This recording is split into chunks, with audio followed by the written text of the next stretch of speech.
ആറന്മുള വിമാനത്താവളത്തിലെ ഭൂമിയിലെ പുതിയ പദ്ധതി നീക്കത്തിനെതിരെ CPI സംസ്ഥാന സെക്രട്ടറി ബിനോയ് വിശ്വം കേരളത്തിൽ നിലവിലുള്ള വയലുകൾ നഷ്ടപ്പെടാൻ പാടില്ല, IT സെക്രട്ടറി എന്താണ് ആവശ്യപ്പെട്ടത് എന്ന് അറിഞ്ഞില്ലെന്നും ബിനോയ് വിശ്വം. നെൽവയലുകൾ, തണ്ണീർത്തടങ്ങൾ, അത് ബാക്കിയുള്ളവയെങ്കിലും പൂർണ്ണമായും സംരക്ഷിച്ചേ തീരൂ. അതിനുവേണ്ടി കമ്മ്യൂണിസ്റ്റ് പാർട്ടി ഉറച്ചു നിൽക്കും. LDFന് ആ നയത്തിൽ നിൽക്കാൻ പറ്റും. ഇതൊന്നും വകുപ്പുകൾ തമ്മിലുള്ള തർക്കമാക്കാൻ CPI ഇല്ല. CPI LDFന്റെ ഭാഗമാണ്. LDFന് പരിസ്ഥിതിയെ മറന്നുകൊണ്ട് മുമ്പോട്ട് പോകാൻ പറ്റില്ല.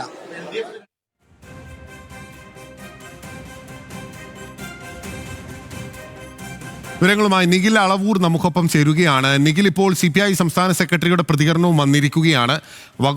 കൃഷി വകുപ്പ് മന്ത്രി എന്താണോ പറയുന്നത്, CPI നേതൃത്വം പറയുന്നത്, അത് സൗണ്ട് ബൈറ്റായി ഇപ്പോൾ ബിനോയ് വിശ്വം വ്യക്തമാക്കുകയാണ്. അതായത് ന്യൂസ് മലയാളം പുറത്തുവിട്ടതിന് ശേഷമാണ് ഈ കാര്യം കൃഷി വകുപ്പ് മന്ത്രിസഭയിലെ ഒരു അംഗമായിട്ടുള്ള കൃഷി വകുപ്പ് മന്ത്രി പോലും അറിയുന്നത് എന്ന് അദ്ദേഹം നമ്മുടെ മൈക്കിലൂടെ തുറന്നു പറയുകയാണ്.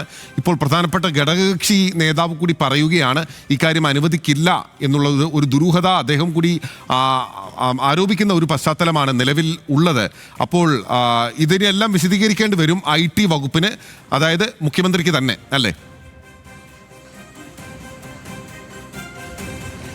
തീർച്ചയായും പിന്നിൽ അക്കാര്യത്തിൽ യാതൊരു തർക്കവുമില്ല. ഇപ്പോൾ CPIയുടെ സംസ്ഥാന സെക്രട്ടറി ഒരു സംശയവും കൂടാതെ പറയുന്നത് ആറന്മുള വിമാനത്താവളത്തിന് വേണ്ടി നേരത്തെ കണ്ടെത്തിയ ഈ വയൽ ഭൂമി, ആ പ്രദേശത്ത് മറ്റൊരു തരത്തിലുള്ള കാര്യങ്ങളും നടത്താൻ സമ്മതിക്കില്ല. അത് LDFന്റെ പ്രഖ്യാപിത നിലപാടാണ്.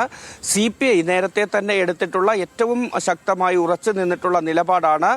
കേരളത്തിൽ നിലവിലുള്ള ഒരു വയൽ പോലും നികത്തപ്പെടാൻ പാടില്ല എന്നുള്ളതാണ് LDFന്റെ നയം. ആ നയത്തിൽ നിന്ന് ഒരു ഘട്ടത്തിലും ഒരു കാരണവശാലും പിന്നോട്ട് പോകാനാവില്ല എന്ന് ഉറപ്പിച്ച് ബിനോയ് വിശ്വം പറയുമ്പോൾ സ്വാഭാവികമായും ഇത്തരത്തിൽ നടക്കുന്ന ആ നീക്കം നടക്കാൻ പാടില്ലാത്തതാണ്. അത് നടത്തിക്കില്ല എന്ന് തന്നെയാണ് ബിനോയ് വിശ്വം ഉറപ്പിച്ച് പറയുന്നത് എന്നുള്ളതാണ്. ഇക്കാര്യത്തിൽ LDFന് ആ നയത്തിനപ്പുറത്തേക്ക് പോകാനാവില്ല എന്ന് പറയുന്ന ബിനോയ് വിശ്വം മറ്റൊരു കാര്യം കൂടി പറയുകയാണ്.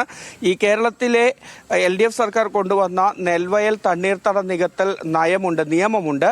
ആ നിയമത്തിന്റെ ഗുണം ഇപ്പോൾ കേരളം കണ്ടുകൊണ്ടിരിക്കുകയാണ്. ഈ കാലാവസ്ഥാ വ്യതിയാനത്തിന്റെയും ഒപ്പം തന്നെ അടിക്കടി ഉണ്ടായിക്കൊണ്ടിരിക്കുന്ന പ്രകൃതിക്ഷോഭങ്ങളുടെയും ഒക്കെ ഘട്ടങ്ങളിൽ കേരളം അതിന്റെ പ്രസക്തി, ആ നിയമത്തിന്റെ പ്രസക്തി കണ്ടുകൊണ്ടിരിക്കുകയാണ്. അതുകൊണ്ട് തന്നെ ആ നിയമത്തിൽ പറയുന്ന കാര്യങ്ങളിൽ നിന്ന് ഒരു കാരണവശാലും പിന്നോട്ട് പോകാനാവില്ല. അത് LDFന്റെ നയമാണ്. ആ നയത്തിലൂടെ അല്ലാതെ മുന്നോട്ട് പോകാനാവില്ല എന്ന് CPIയുടെ സംസ്ഥാന സെക്രട്ടറി ഉറപ്പിച്ച് പറയുകയാണ്. അതിന്റെ അർത്ഥം ആറന്മുളയിൽ ഇപ്പോൾ നടന്നിരിക്കുന്ന, ഇന്ന് ന്യൂസ് മലയാളം പുറത്തുവിട്ട ഈ വഴിവിട്ട നീക്കം അത് നടക്കാൻ പാടില്ലാത്തതാണ് എന്ന് തന്നെയാണ് CPIയുടെ നിലപാട് എന്ന് സംസ്ഥാന സെക്രട്ടറി ഉറപ്പിച്ച് പറയുകയാണ്. അതിനൊപ്പം അദ്ദേഹം പറയുന്ന മറ്റൊരു കാര്യം, ഇത്തരത്തിൽ ഈ IT സെക്രട്ടറി എന്ത് റിപ്പോർട്ടാണ് അല്ലെങ്കിൽ എന്താണ് കളക്ടറോട് ആവശ്യപ്പെട്ടത് എന്ന കാര്യത്തിൽ നിലവിൽ തനിക്ക് അറിവില്ല.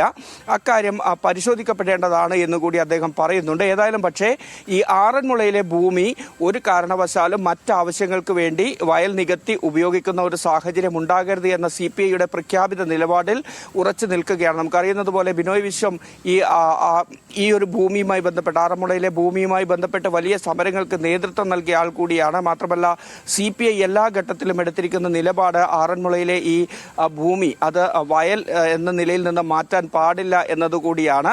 അങ്ങനെ ഒരു ഭൂമിയിൽ ഈ വലിയ പ്രതിഷേധങ്ങൾക്കൊടുവിൽ വിമാനത്താവള പദ്ധതി ഉപേക്ഷിക്കപ്പെട്ടെങ്കിലും മറ്റൊരു രൂപത്തിൽ ആ ഭൂമിയെ വീണ്ടും ഉപയോഗിക്കാനുള്ള ശ്രമം നടക്കുമ്പോൾ, അതും തീർത്തും ഈ പറഞ്ഞതുപോലെ കൃഷി വകുപ്പും റവന്യൂ വകുപ്പും ഒന്നും തന്നെ അറിയാതെ ഉള്ള ഒരു നീക്കം എന്ന രീതിയിലേക്ക് പോകുമ്പോൾ CPIയുടെ ശക്തമായ എതിർ സ്വരം തന്നെയാണ് ഇപ്പോൾ ബിനോയ് വിശ്വം പറഞ്ഞു വെച്ചിരിക്കുന്നത് എന്ന് തന്നെ പറയേണ്ടി വരും.